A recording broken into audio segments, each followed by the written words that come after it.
Right friends, welcome back to News Analysis. This week we are going to deliberate on Panama leaks. Here, what is the meaning conveyed by the leaks of Panama papers, and then what do you understand by tax havens and offshore accounts and black money. And if you look at the factual information, this Panama leaks is nothing but the internal operations of a law firm Mossack Fonseca. This is Panama's law firm. This law firm's internal operations over a period of around 38 years were leaked to German newspaper, and these leaks were investigated by international consortium of investigative journalists, which include around 100 newspaper groups across the world. And in India, Indian Express is associated with this investigation, and they analyzed the information of around 11.5 million files, which constitutes 2.6 terabytes of data for the period from 1977 to 2015. 29 billionaires are in the list, 140 politicians across the world, and this is with regard to offshore accounts, and around 500 Indian names are also in the list. And you may ask, where is Panama? Please look into this slide. This is Panama. This is situated in Central America, or you can say Latin American country, and the predominant revenue for this country is through Panama Canal, which connects Pacific and Atlantic Oceans, and the capital is Panama City, and the population is just 40 lakhs. GDP is around $47 billion. High Human Development Index, and this got independence from Colombia in the year 1903. And if you want more factual information, it exposed the internal operations of law firm Mossack Fonseca, and it includes information about several world leaders, celebrities, and more than 210,000 companies in 21 offshore destinations. And 1 out of every 2 offshore companies, as per this Mossack Fonseca, are in British Virgin Islands, and they are also called brass plate companies. Only companies are there for namesake, and actually no operations will take place there, except they are the havens for avoidance of tax. Here 2 words I am coining. One is tax avoidance, the second word is tax evasion. What is the difference between tax avoidance and tax evasion? Tax avoidance is legal and using the loopholes available in the system across the world, taking advantage of tax benefits in some countries, multinational companies. Not only that, various corporates will try to take advantage of these offshore destinations. That is tax avoidance. That is perfectly legal, but ethically it may not be correct. But tax evasion is entirely different. Tax evasion is totally illegal, and that is basically to evade the taxes.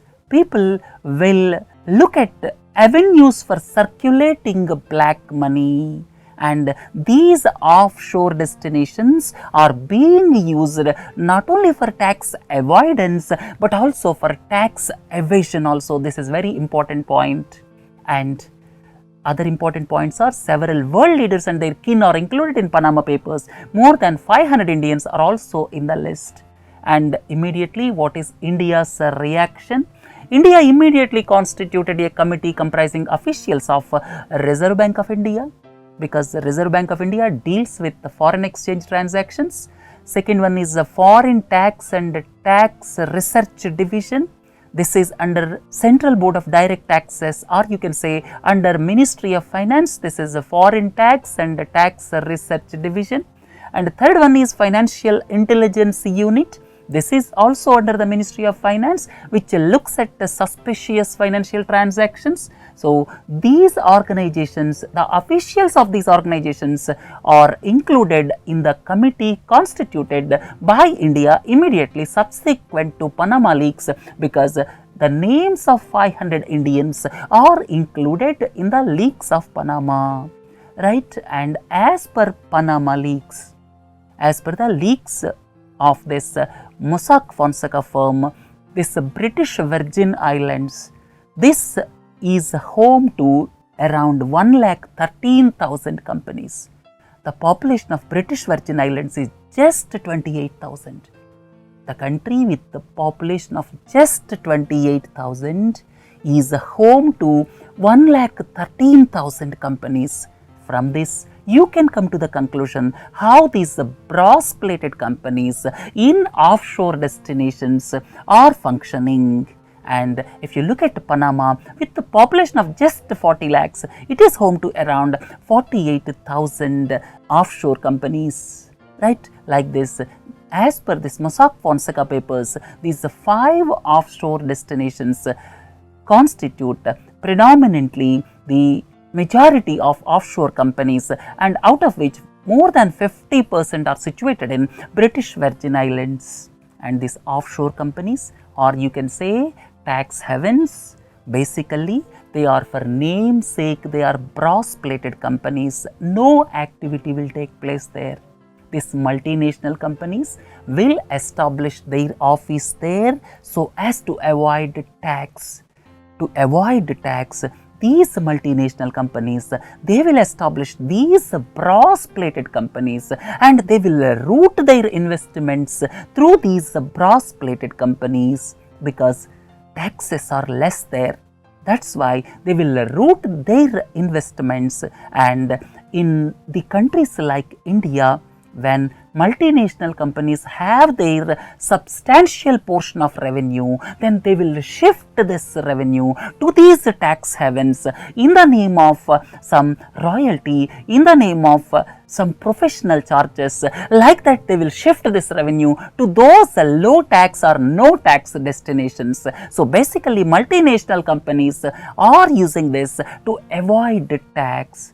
Not only that, these tax havens are being used for circulation of illicit money also, right? So, if you look at what is so special about these offshore destinations or tax havens, first and the foremost is almost 1/3 to half of the international trade takes place through these tax havens, and OECD estimates that the annual loss in corporate taxes is around 4% to 10% of total corporate taxes because of the routing of the investments by multinational companies through tax havens. And annual loss for all the countries put together comes to $100 billion to $250 billion a year. And shifting of profits to these tax havens has got one specific name, that is base erosion and profit shifting, and OECD is behind tackling this problem. And third point is, these tax havens or offshore destinations are primarily used for tax avoidance through transfer pricing and other mechanisms like royalty and professional charges. You may ask, what is transfer pricing? Transfer pricing is the transactions that take place between the parent company and subsidiary. The transactions that take place between parent company and subsidiary is known as transfer pricing, and this gives rise to several doubts, because when transactions are taking place between parent company and subsidiary, normally these transactions take place with a view to have advantage in tax matters. This is the biggest problem the world is facing today. And these tax havens are primarily used as conduits for black money. The black money goes from country to country through Hawala route. Not only that, through under invoicing of exports and through over invoicing of imports, this black money crosses the borders. This is the phenomena which is taking place in several countries, including developed countries. The fifth one is these are no tax or low tax destinations, and these tax havens are home for shell companies or brass plated companies with nominee directors. Here the important point is there will be nominee directors as well as beneficiary directors. Nominee directors will be known, but beneficiary directors will not be known. Really, the benefits will be enjoyed by beneficiary directors, but beneficiary directors will be kept highly confidential. That is the biggest trait of these tax havens. That's why several people, to hide their illicit money, are going for tax havens. Next one is minimum disclosure requirements. In India, if you want to save 1 lakh rupees in a bank, people ask several things, including your PAN card, your know your customer, all these things. But you can hide billions of dollars in these tax havens without any proof. Then these are the avenues for legalizing black money, right? And if you look at Panama, why so special about Panama as offshore destination? Here, the traits of Panama, companies can be set up within 24 hours or 48 hours for just $800 to $1,200. Then second important point is companies which are set up there will not be taxed on income, dividend or capital gains earned outside Panama. They will provide the nominee directors, and real beneficiaries will not be revealed. Fourth is exchange of tax related information with any other country is not possible, as Panama has not signed any tax treaty with any other country.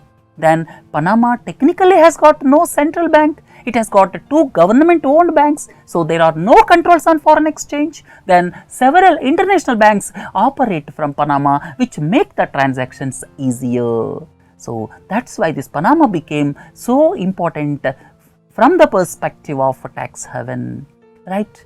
Now 500 names of Indians are there in the list of Panama Papers, and you have to look at it if you want to analyze whether the accounts are legal or illegal. Please look into these 2 points. One is, in the year 2004, India brought liberalized remittance scheme.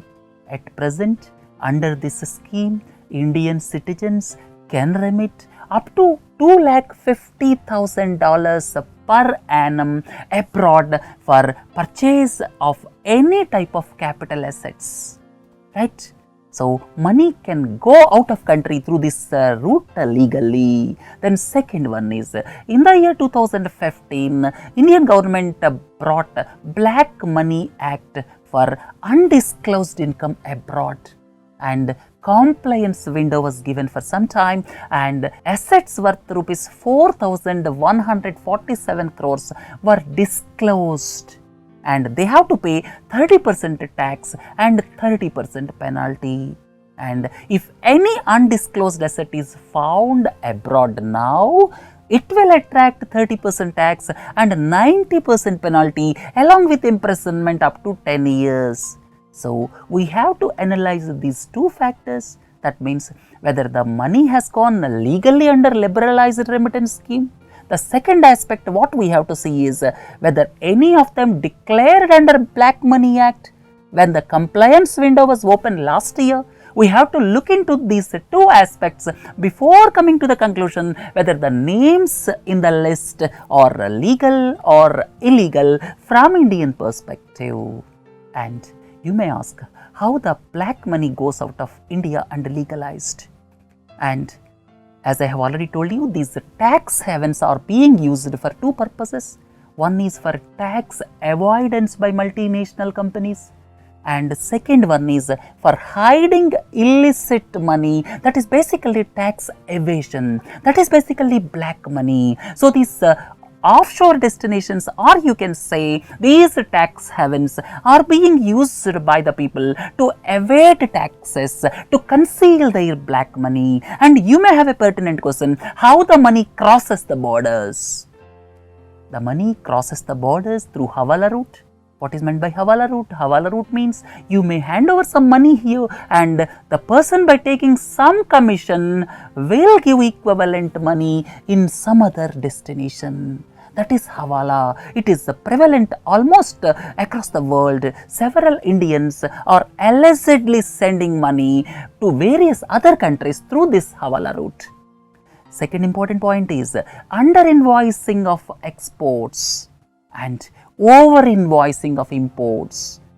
Because if the export of product is 10,000 tons and they will state 5,000 tons only, and this legal money for 5,000 tons will come to our country, and balance 5,000 tons value of money will be hidden as illicit money. Similarly, over invoicing of imports will be done. So, through under invoicing of exports, over invoicing of imports, as well as through Hawala route, black money will cross the country and will land up in tax havens, and subsequently it will come back to India after legalizing there. It will come back to India as a foreign direct investment. All of you are well aware, Mauritius contributes a significant portion of our foreign direct investment. And another important point is through foreign portfolio investment, by taking participatory notes route,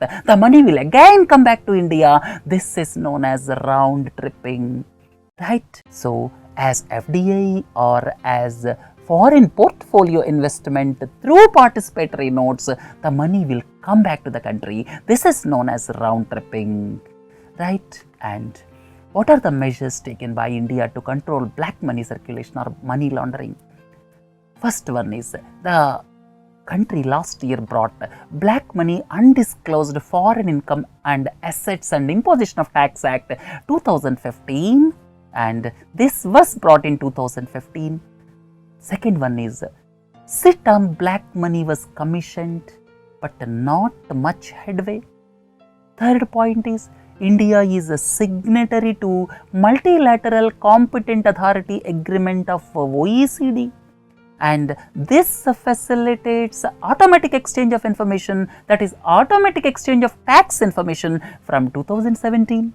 Fourth one is government proposed implementation of GAAR, General Anti-Avoidance Rules from 1st April 2017. This will facilitate tax authorities to probe suspicious transactions from offshore tax havens. Whatever the reason, government is slow and soft on two things. One is implementation of General Anti-Avoidance Rules. Second one is strict norms pertaining to participatory notes. With regard to these two things, government is soft pedaling for the past few years. The previous UPA government, but also the present NDA government, both are soft pedaling with regard to the implementation of these two, or you can say with regard to curtailing black money through these two routes. One is GAAR, General Anti-Avoidance Rules. This will give tax authorities powers to probe suspicious transactions coming from offshore tax havens. The second one which the government is almost silent is this participatory notes. Persons are investing in Indian stock market through foreign portfolio investments route by participatory notes, and these participatory notes details are not known to the tax authorities. And somehow the governments are soft, you can say, on these two, that is GAAR and participatory notes. Then fifth one is government is most likely to review double taxation avoidance agreements with some countries, especially like Mauritius. Then as per section 94A of Income Tax Act, it can deal with the jurisdictions that do not effectively exchange information. If the tax jurisdiction is not cooperating with Indian authorities, then as per section 94A of Income Tax Act, it can deal with that country sternly, and already Cyprus has been notified and government may notify some more countries. So these are the steps taken by government in recent times, but frankly speaking, they are not at all enough. And not sufficient to tackle the endemic problem of black money circulation in tax havens, and India is suffering because of black money, and round tripping is quite common. Black money going to tax havens and coming back to India as FDI as well as through FPI by taking the route of participatory notes. Right? So, government has to act sternly to control this menace. Right friends, with this let us conclude the news analysis of this black money and tax havens. Have a nice day. Thank you.